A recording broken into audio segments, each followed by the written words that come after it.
Ang Mount Bulaylay ay isang bundok na matatagpuan sa bayan ng Cuyapo sa probinsya ng Nueva Ecija. Ang lugar na ito ay hindi lamang tanyag sa mga umaakyat ng bundok, kundi pati na rin sa mga lokal na residente dahil sa kanyang kasaysayan at kahalagahan sa kultura.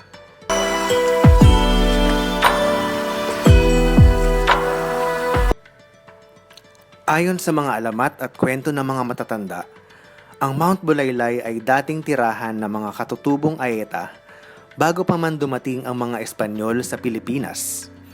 Ang mga Ayeta ay nagkaroon ng malalim na koneksyon sa kalikasan at ginagamit nila ang bundok bilang bahagi ng kanilang pang-araw-araw na buhay. Mula sa pangangaso hanggang sa pagtatanim, ang bundok ay itinuturing nilang sagrado at puno ng espiritu ng kanilang mga ninuno. Sa kasaysayan naman ng bayan ng Cuyapo, ang Mount Bulaylay ay nagsilbing taguan ng mga gerilla at mga sundalong Pilipino noong panahon ng World War II. Ginamit nila ang kagubatan at mga kuweba ng bundok bilang kanilang kuta laban sa mga mananakop na Hapon. Dahil dito, ang bundok ay naging simbolo ng katatagan at tapang para sa mga mamamayan ng Cuyapo.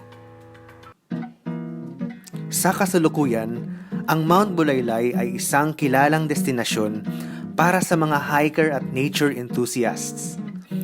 Ang magagandang tanawin at sariwang hangin ay nag-aanyaya sa mga bisita mula sa iba't ibang lugar. Bukod pa rito, ang bundok ay patuloy na itinuturing na isang mahalagang bahagi ng pamana ng bayan na nagpapaalala sa mga tao ng kanilang makulay na kasaysayan at kultura.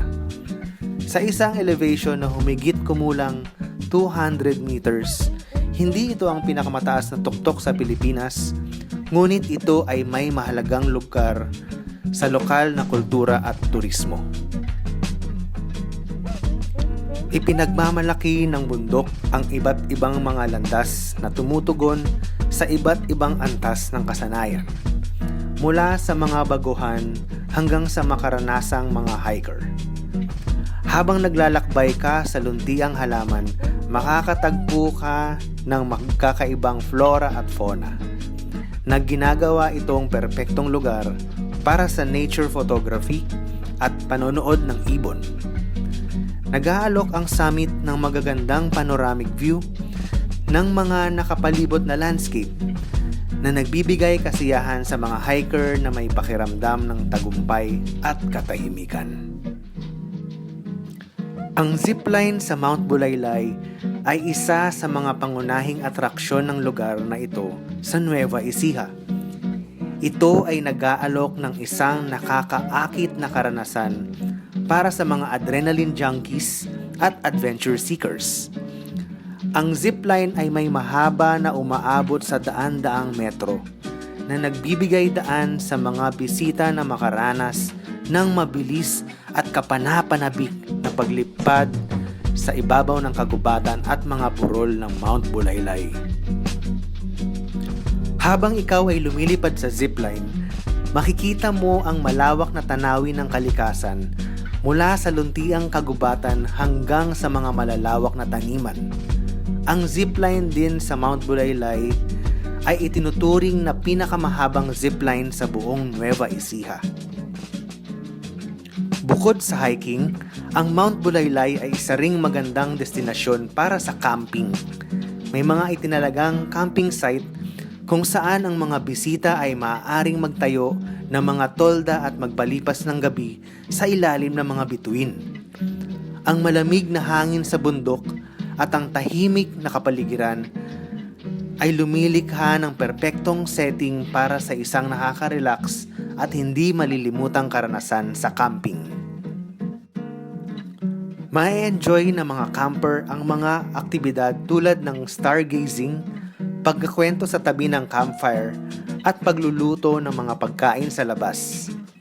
Ito ay isang pagkakataon upang i-disconnecta mula sa pagmamadali ng buhay sa lungsod at makipag-ugnayan muli sa kalikasan. Para sa mga interesado sa mga kultural na karanasan, Ang Mount Bulaylay ay napapaligiran ng mga lokal na komunidad na nag-aalok ng sulyap sa tradisyonal na paraan ng pamumuhay. Maaaring lumahok ang mga bisita sa mga cultural tour kung saan matututo sila tungkol sa mga kaugalian, sining at lutuin ng mga katutubo.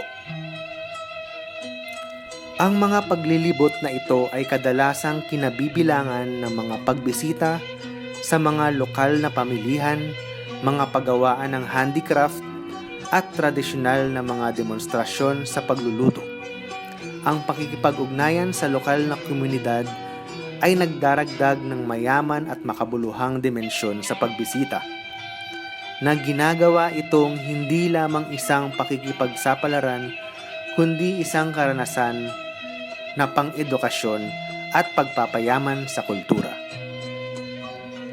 Ang pag-akyat sa bundok na ito ay hindi lamang para sa mga bihasang umaakyat, kundi pati na rin sa mga baguhan na nais maranasan ang saya ng pag-akyat. May mga trail na akma para sa iba't ibang antas ng karanasan, kaya siguradong may bagay para sa lahat. Kaya't ano pang hinihintay mo?